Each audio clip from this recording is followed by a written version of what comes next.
Friends, இன்னைக்கு நம்ம கிருஷ்ண ஜெயந்தி ஸ்பெஷலான அவல் பாயசம் தாங்க எப்படி செய்யறதுன்னு பார்க்க போறோம். இது செய்யறது ரொம்ப ஈஸிங்க. மற்ற பாயசத்தோட ரொம்ப ஈஸியா செய்யலாம். டேஸ்ட் அவ்வளோ அருமையா இருக்குங்க. வாங்க எப்படி செய்யறதுன்னு பார்க்கலாம். ஃபர்ஸ்ட் அவல் பாயாசம் செய்யறதுக்கு ஸ்டவ் ஆன் பண்ணி ஒரு பேன் வச்சிருக்கேன். இதுல 2 ஸ்பூன் நெய் சேர்த்துக்கலாம்.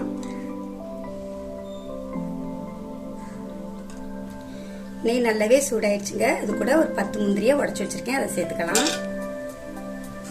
அது கூடவே ஒரு 10 திராட்சையை சேர்த்துக்கலாங்க. இது கூட ஒரு அரைச்சல் தேங்காவை பொடிசா கட் பண்ணி வச்சிருக்கேன், அதையும் சேர்த்துக்கலாம். இது எல்லாத்தையுமே நல்லா வறுத்து எடுத்துக்குவோம்.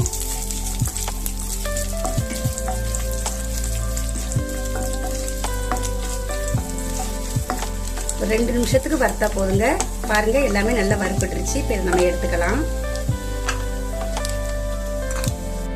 அந்த நெய் கூடவே நான் 1 கப் சிகப்பு அவல் எடுத்துருக்கேங்க, அதையும் சேர்த்துக்கலாம். இப்போ இந்த அவளையுமே நல்லா வறுத்து எடுத்துக்குவோம். இந்த மாதிரி நெய்யில் வறுத்து அவளை செய்யும் போது பாயாசம் நல்லா டேஸ்டா இருக்குங்க.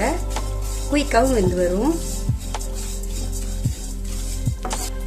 பாருங்க, அவள் நல்லா பொரிஞ்சு வர்ற மாதிரி வந்திருக்குது. இந்த அளவுக்கு வறுத்து எடுத்துக்கோங்க. ஒரு 2 நிமிஷம் ஆகுங்க. இப்போ இது கூட 1/2 லிட்டர் காய்ச்சின பாலை சேர்த்துக்கலாம்.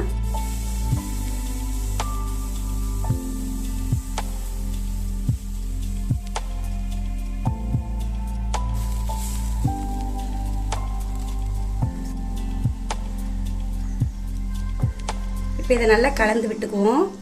பாலோட அவல் சேர்ந்து ஒரு 10 நிமிஷத்துக்கு நல்லா வெந்து வரட்டுங்க. அது வரை நம்ம வெயிட் பண்ணுவோம். இடையிடையே கிளறி விட்டுக்கோங்க.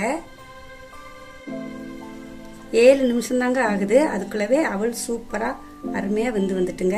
நீங்க இதுக்கு பதிலாக ஒயிட் கலர் அவல் இருந்தாலுமே தாராளமா எடுத்து செய்யலாம். இப்போ இது கூட வாசனைக்காக ஒரு 1/2 ஸ்பூன் ஏலக்காய் தூள் போட்டுக்கலாம். நான் சர்க்கரையோட பொடி பண்ணி வச்சிருக்கேங்க. கூடவே நம்ம வறுத்து வச்ச நட்ஸையும் சேர்த்துக்கலாம். இதை நல்லா கலந்து விட்டுக்குவோம்.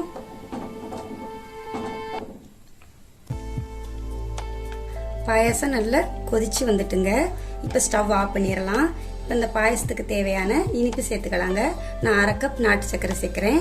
நீங்கள் இதுக்கு பதிலாக வெல்லம் சேர்க்கிறதா இருந்தால் ஒரு 1/4 டம்ளர் தண்ணியில் நல்லா பாகு காய்ச்சி உள்ள சேர்த்துக்கோங்க. ஸ்டவ் ஆஃப் பண்ணிட்டு தாங்க நாட்டு சர்க்கரை வெல்லம் எது சேர்க்கிறதா இருந்தாலும் சேர்க்கணும். இல்லைன்னா பால் திரிஞ்சு போயிருங்க. அதை பார்த்து செஞ்சுக்கோங்க. லாஸ்ட்ல 1 ஸ்பூன் நெய் சேர்த்து மிக்ஸ் பண்ணி விட்டுக்கலாம். லாஸ்ட்ல இப்படி நெய் சேர்க்கிறப்போ நல்ல ஒரு வாசனையும் கிடைக்கும், நல்ல ஒரு டேஸ்டும் கொடுக்குங்க. அதுக்காகத்தான் இது நல்லா மிக்ஸ் பண்ணி விட்டுக்குவோம். அவ்வளோதாங்க, சூப்பரா கிருஷ்ண ஜெயந்தி ஸ்பெஷல் அவல் பாயசம் சூப்பரா ரெடி ஆயிடுச்சு. நீங்களும் இந்த கோகுலாஷ்டமிக்கு இந்த அவல் பாயசத்தை உங்க வீட்டில் எல்லாரும் செஞ்சு திருப்தியா சாப்பிடுங்க. செய்யறது ரொம்ப ஈஸிங்க. டேஸ்ட் அவ்வளோ அருமையா இருக்குங்க. இந்த மாதிரி நிறைய வீடியோஸ்க்கு நம்ம சேனலை சப்ஸ்கிரைப் பண்ணிக்கோங்க. நன்றி.